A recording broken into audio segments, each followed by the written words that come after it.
আসসালামু আলাইকুম। আমি তোমাদের প্রিয় নাইম ভাইয়া। তোমরা যারা গুচ্ছের মধ্যে একটা সিট কনফার্ম করতে চাও তাদের জন্য আমি শর্ট ভিডিও আকারে কিছু গুরুত্বপূর্ণ টপিক নিয়ে আসছি। তারই ধারাবাহিকতায় আজকে আমরা আলোচনা করব ফাজানের নীতি।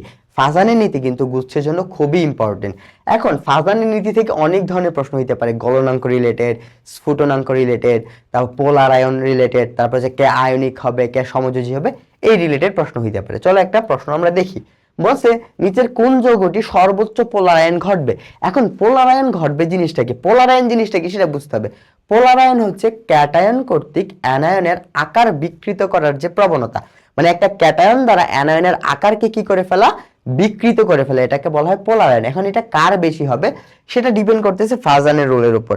আমরা যদি ফাজানের রোলটা একটু দেখতে চাই, ফাজানের রোলের 1 নম্বরে বলা আছে ক্যাটায়ন যত ছোট হবে, ক্যাটায়ন যত ছোট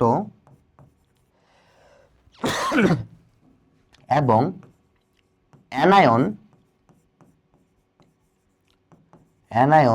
যত বড়,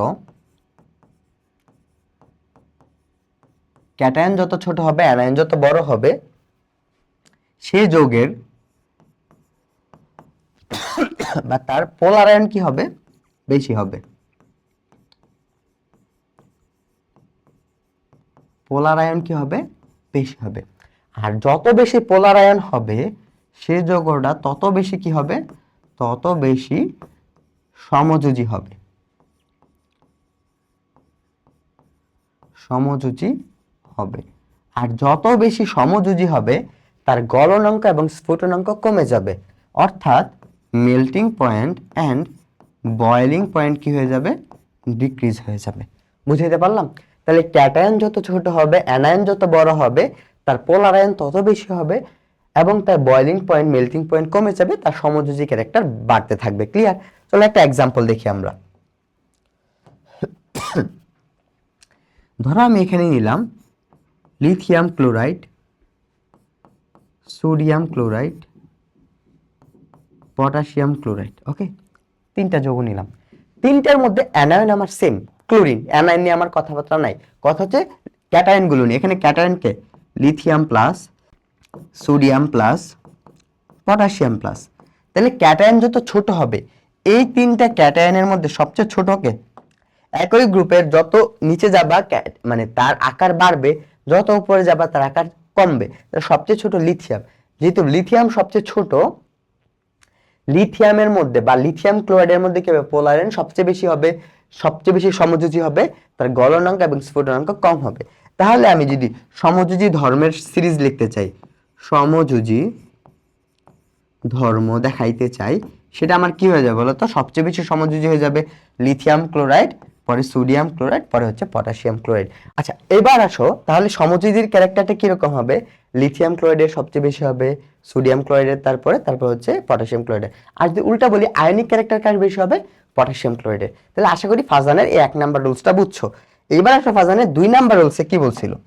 ফাজান 2 নাম্বারে বলছে ক্যাটায়ন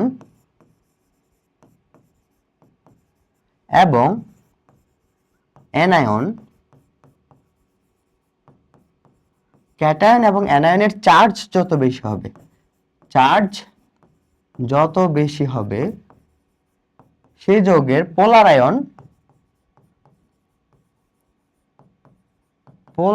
তত বেশি হবে। আর যত বেশি পোলারায়ন হবে তত সমযোজী ক্যারেক্টার বাড়বে, সমযোজী ধর্ম তত বৃদ্ধি পাবে। আর সমযোজী ধর্ম যত বাড়বে, melting point and boiling point তত কমে যাবে। আশা করি বুঝাইতে পারলাম। তাহলে একটা এক্সাম্পল দেখি। ধরো sodium chloride, magnesium chloride, aluminium chloride, 3টা যৌগ লিখলাম। 3টা যৌগের মধ্যে আমার অ্যানায়ন সেম, তাহলে আমার ক্যাটায়ন নিয়ে কাজ করতে হবে।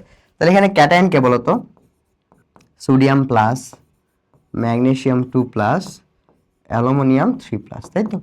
তাহলে ক্যাটায়ন অথবা অ্যানায়নের চার্জ যত বাড়বে তার সমযোজী ক্যারেক্টার তত বাড়বে। তাহলে সবচেয়ে চার্জ বেশি অ্যালুমিনিয়ামের, তাহলে সমযোজী ক্যারেক্টার কার বেশি হবে, সমযোজী ধর্মটা কার বেশি হবে বলতো, সমযোজী ধর্মটা বেশি হয়ে যাবে অ্যালুমিনিয়াম ক্লোরাইড, পরে হচ্ছে ম্যাগনেসিয়াম ক্লোরাইড, পরে হচ্ছে sodium chloride, vice versa. Ionic কারো বেশি হবে সোডিয়াম ক্লোরাইডের। ক্লিয়ার? ফাজানের লাস্ট রোল সেটা হচ্ছে ডি এবং এফ অরবিটালের প্রেজেন্স। যদি ডি এবং অথবা এফ অরবিটাল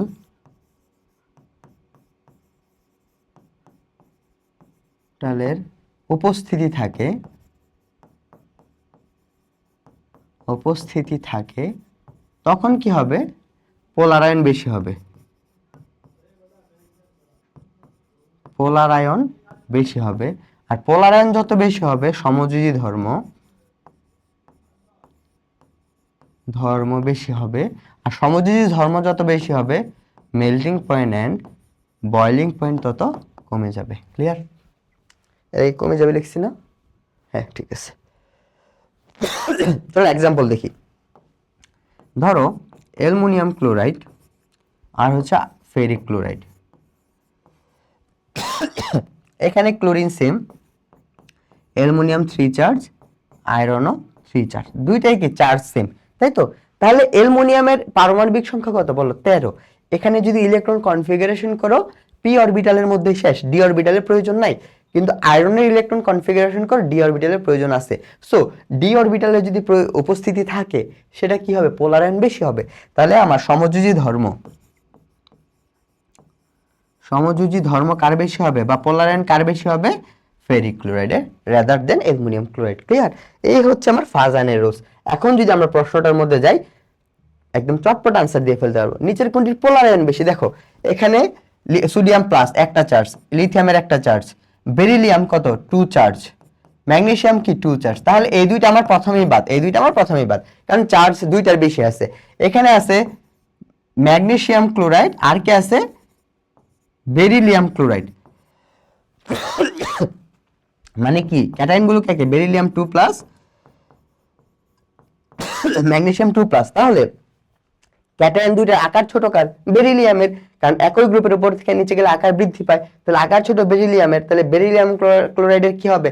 ক্যাটায়ন যত ছোট হবে পোলার আয়ন তত বেশি হবে। তাহলে সবচেয়ে বেশি পোলার আয়ন কার হবে? বেরিলিয়াম ক্লোরাইডের। এটা যদি কেউ এখন না পারো দাঁত খুইলা একদম রাস্তায় ফেলে দেওয়া উচিত। বুঝতে পারছো?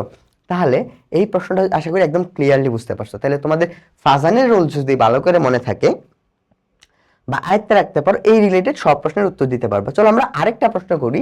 আয়নিক বৈশিষ্ট্যের ক্রমের ক্ষেত্রে নিচের কোনটি সঠিক? প্রশ্নটা বুঝো, আয়নিক বৈশিষ্ট্য সমযোজী জানতে চায় না, আয়নিক, তাহলে উল্টাটা জানতে চাইছে। তাহলে দেখো তো এখানে কে কে আছে? ম্যাগনেসিয়াম অক্সাইড, তাহলে ম্যাগনেসিয়ামের চার্জ কত? +2। ক্লিয়ার? অ্যালুমিনিয়ামের কত? +3। সোডিয়ামের কত? এখানে +1। তাই তো ঘটনা। তারপরে দেখো অ্যালুমিনিয়ামের কত?